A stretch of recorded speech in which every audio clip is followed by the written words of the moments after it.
Welcome to the teachers academy. मैं हूं नेहा। आप हमेशा देख रहे हैं डेली करंट अफेयर्स। आज हम डिस्कस करेंगे 5 सितंबर के करंट अफेयर्स के बारे में। स्पेस एक्स ने एक ही रॉकेट में कितने स्टारलिंक उपग्रह लॉन्च किए हैं? तो 60 उपग्रह लॉन्च किए हैं।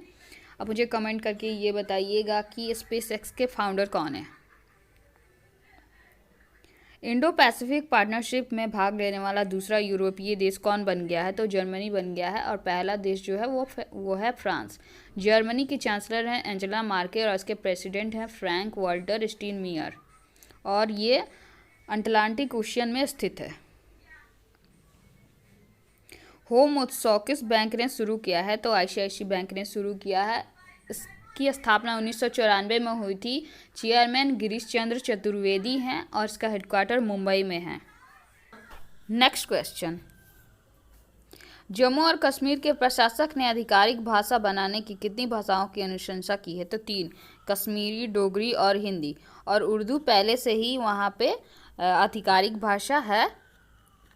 अब मुझे कमेंट करके ये बताइएगा कि भारत की कितनी आधिकारिक भाषाएं हैं। ठीक है, चलिए नेक्स्ट क्वेश्चन करते हैं। प्रत्येक वर्ष राष्ट्रीय शिक्षक दिवस 5 सितंबर को किसके जन्म के उपलक्ष्य में मनाया जाता है? तो डॉक्टर एस राधाकृष्णन के जन्म के उपलक्ष्य में मनाया जाता है। इनका जन्म 5 सितंबर 1888 को हुआ था और मृत्यु हुई थी 17 अप्रैल 1975 को। और ये वाइस प्रेसिडेंट रह चुके हैं 1952 में, प्रेसिडेंट बने 1962 में।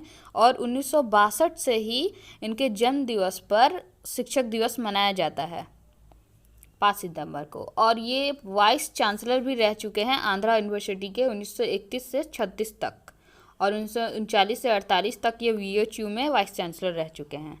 मणिपुर, मिजोरम, नागालैंड की राजधानियों को किस वर्ष तक रेल कनेक्टिविटी से जोड़ा जाएगा? तो मार्च 2023 तक। और अभी तक अरुणाचल प्रदेश, असम और त्रिपुरा में ही रेलवे लाइन है। और मेघालय, सिक्किम, इसमें यहाँ पे अभी भी रेलवे लाइन नहीं है। और सबसे पहले 138 साल पहले नॉर्थ ईस्ट में डिब्रूगढ़ में रेलवे लाइन बिछाई गई थी।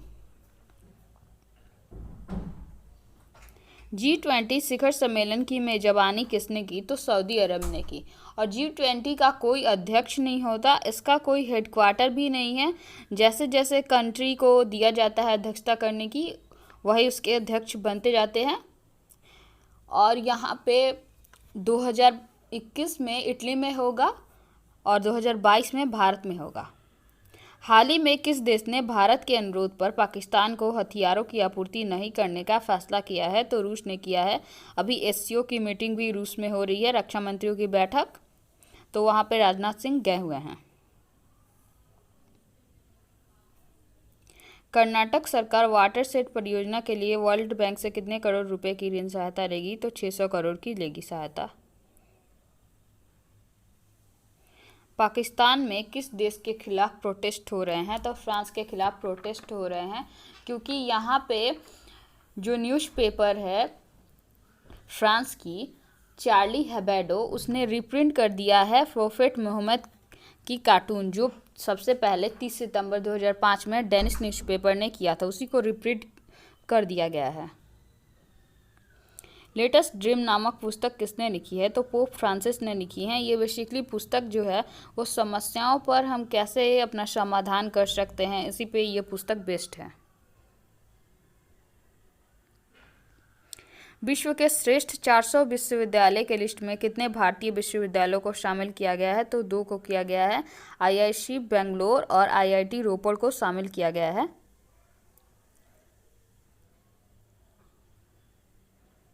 ग्रीन टर्म अहेड मार्केट किसने लॉन्च किया है? तो आरके सिंह ने लॉन्च किया है इसको। किस भारतीय कंपनी को दुनिया की सबसे बड़ी सौर ऊर्जा उत्पादन कंपनी का दर्जा दिया गया है? तो अडानी ग्रुप को दिया गया है। ये सबसे ज़्यादा सौर ऊर्जा उत्पादन करते हैं।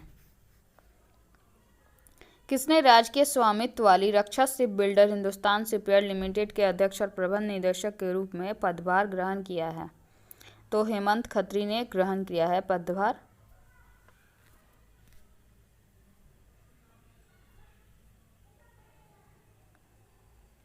नेशनल ट्राइबल कॉन्क्लेव किसने शुरू किया? अर्जुन मुंडा ने शुरू किया और यह कॉन्क्लेव न्यू दिल्ली में स्टार्ट हुआ है।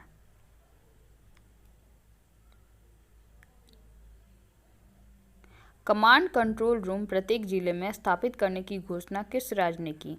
मध्य प्रदेश ने की है। इसमें कोविड-19 पर नज़र रखने के लिए किया गया है, ताकि कोविड की संख्या कितनी बढ़ रही है, घट रही है, ये सब पे नज़र रखने के लिए किया गया है। कियारा आडवाणी को किस ई कॉमर्स कंपनी का ब्रांड एम्बेसडर नियुक्त किया गया है? मिंत्रा का। इसके पहले ब्रांड एम्बेसडर थे अनुष्का शर्मा और विराट कोहली, अब कियारा आडवाणी है।